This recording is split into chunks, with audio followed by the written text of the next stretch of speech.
നമസ്കാരം. മുസ്തഫ ഖമേനിയെ കടത്തിയത് ഇസ്രായേൽ. അമേരിക്കയെ കത്തിക്കാൻ ഉറച്ച് ഇറാനികൾ.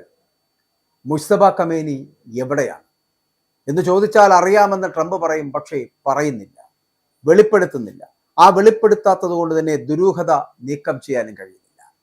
ഖത്തർ, തുർക്കി, ഈജിപ്റ്റ് തുടങ്ങിയ രാജ്യങ്ങളും പശ്ചിമേഷ്യയിലെ സംഘർഷാവസ്ഥ ശമിപ്പിക്കുവാൻ നയതന്ത്ര ഇടപെടലുകൾ നടത്തുകയാണ്. മേഖലയിൽ ഒരു വലിയ യുദ്ധ സാഹചര്യം ഒഴിവാക്കാനും ആണവ പ്രശ്നത്തിന് സമാധാനപരമായിട്ടുള്ള പരിഹാരം കണ്ടെത്താനുമുള്ള ശ്രമങ്ങളാണ് ഈ രാജ്യങ്ങളെ ഒരേ വേദിയിൽ എത്തിക്കുന്നത് എന്നുള്ളതാണ്. അപ്പോഴും ചോദ്യം ഒന്നാണ്, മുസ്തഫ ഖമേനി എവിടെയാണ്? പശ്ചിമേഷ്യൻ രാഷ്ട്രീയത്തെ വീണ്ടും അനിശ്ചിതത്വത്തിലേക്കും ചർച്ചകളിലേക്കും തള്ളിവിട്ടിരിക്കുകയാണ് ഇറാന്റെ പരമോന്നത നേതൃത്വത്തെ ചുറ്റിപ്പറ്റിയുള്ള പുതിയ സംഭവ വികാസങ്ങൾ. ഇറാന്റെ പുതിയ പരമോന്നത നേതാവായിട്ടുള്ള മുസ്തഫ ഖമേനിയുടെ നിലവിലെ സ്ഥിതിയും ആരോഗ്യാവസ്ഥയും സംബന്ധിച്ച് ലോകമെമ്പാടും അഭ്യൂഹങ്ങൾ ശക്തമാകുന്നതിനിടെയാണ് അമേരിക്കൻ പ്രസിഡന്റ് ഡൊണാൾഡ് ട്രംപിന്റെ പുതിയ പരാമർശങ്ങൾ ശ്രദ്ധ നേടുന്നത്. മുസ്തഫ ഖമേനി എവിടെയാണെന്ന് തനിക്കറിയാമെന്ന് സൂചന നൽകിയെങ്കിലും കൂടുതൽ വിവരങ്ങൾ വെളിപ്പെടുത്താൻ ട്രംപ് തയ്യാറായിട്ടില്ല. ഈ പ്രസ്താവന ഇറാനിലെ അധികാര കേന്ദ്രങ്ങളെ ചുറ്റിപ്പറ്റിയുള്ള ദുരൂഹതയെ കൂടുതൽ ശക്തമാക്കുകയാണ്. NBC ന്യൂസിന്റെ പ്രമുഖ പരിപാടിയാണ് മീറ്റ് ദ പ്രസ്. ആ മീറ്റ് ദ പ്രസിന് നൽകിയ അഭിമുഖത്തിൽ ട്രംപ് തന്റെ നിലപാട് വ്യക്തമാക്കുകയാണ്. മുസ്തഫ ഖമേനിയുമായി നേരിട്ട് സംസാരിക്കുവാൻ താൻ തയ്യാറാണെന്നും, എന്നാൽ മുസ്തഫ ഖമേനിയുടെ കൃത്യമായ സ്ഥാനം സംബന്ധിച്ച ചോദ്യത്തിന് മറുപടി നൽകുമ്പോൾ ട്രംപ് വളരെ സൂക്ഷ്മമായ ഭാഷയാണ് ഉപയോഗിച്ചതെന്നും ശ്രദ്ധേയമാണ്. അദ്ദേഹം എവിടെയാണെന്ന് എനിക്കറിയാമോ ഇല്ലയോ എന്ന് ഞാൻ പറയാൻ ആഗ്രഹിക്കുന്നില്ല, പക്ഷേ എനിക്കത് അറിയുവാനുള്ള സാധ്യത വളരെ കൂടുതലാണ് എന്ന് മാത്രം ട്രംപ് പറഞ്ഞു വെക്കുന്നു.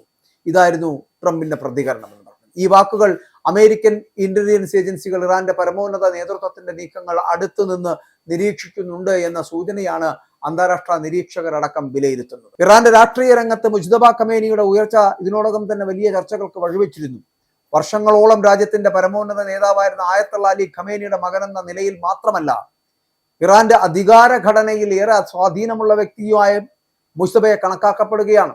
അടുത്തിടെ നടന്ന സംഘർഷങ്ങളിലും അക്രമങ്ങളിലും അദ്ദേഹത്തിന് പരിക്കേറ്റതായിട്ടും അലി ഖമേനി കൊല്ലപ്പെട്ടതുമായിട്ടുള്ള റിപ്പോർട്ടുകൾ പുറത്തു വന്നതോടെ മുസ്തഫയുടെ സുരക്ഷയും ആരോഗ്യാവസ്ഥയും സംബന്ധിച്ച ആശങ്കകൾ വർദ്ധിച്ചു. പൊതുപരിപാടികളിൽ നിന്നും മാധ്യമങ്ങളിൽ നിന്നുമുള്ള അദ്ദേഹത്തിന്റെ ദീർഘകാല സാന്നിധ്യവും ഈ അഭ്യൂഹങ്ങൾക്ക് കൂടുതൽ കരുത്തു പകരുന്നതാണ്. ട്രംപിന്റെ പരാമർശങ്ങളിൽ ഏറ്റവും ശ്രദ്ധേയമായ കാര്യം മുസ്തഫ ഖമേനിയെ കുറിച്ചുള്ള അദ്ദേഹത്തിന്റെ വ്യക്തിപരമായുള്ള വിലയിരുത്തലായിരുന്നു.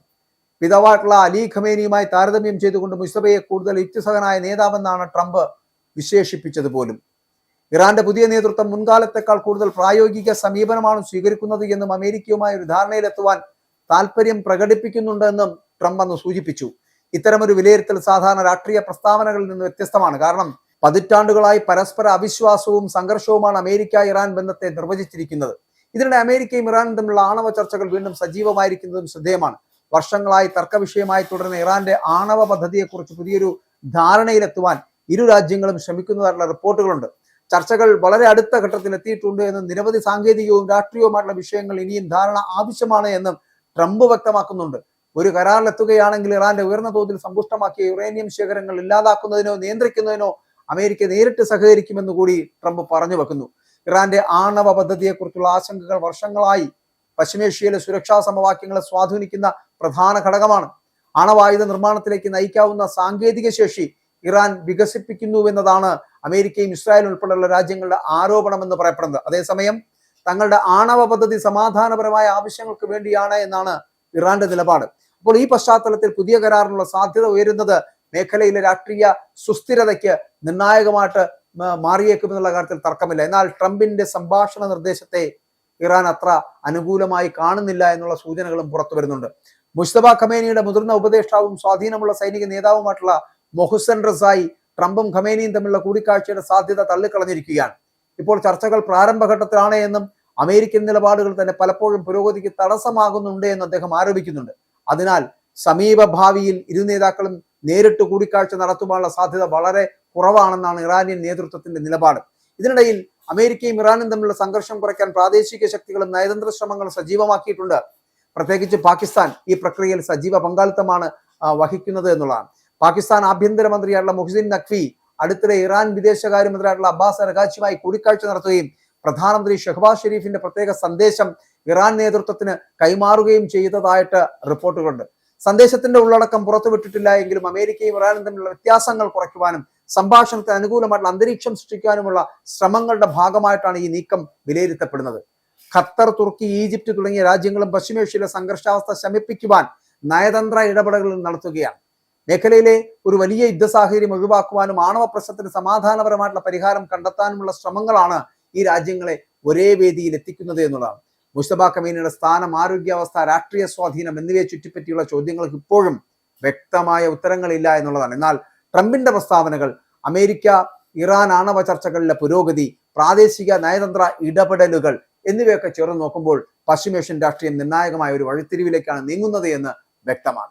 വരും ആഴ്ചകളിൽ ഖമേനി പൊതുവേദികളിൽ പ്രത്യക്ഷപ്പെടുമോ, അമേരിക്കയുമായി ഒരു പുതിയ ധാരണയിലെത്തുമോ, അതോ സംഘർഷം വീണ്ടും രൂക്ഷമാകുമോ എന്നതാണ് ലോകം ഉറ്റുനോക്കുന്നത്. അപ്പോഴും ചോദ്യം ബാക്കിയാകുന്നത് മുസ്തഫ ഖമേനിയെ കടത്തിയത് ഇസ്രായേൽ തന്നെയാണോ? അമേരിക്കയെ കത്തിക്കാൻ ഉറച്ച ഇറാനികൾ വീണ്ടും കുതിച്ചുയരുന്നത് ഈ ഒരൊറ്റ ലക്ഷ്യത്തോടു കൂടിയാണ്.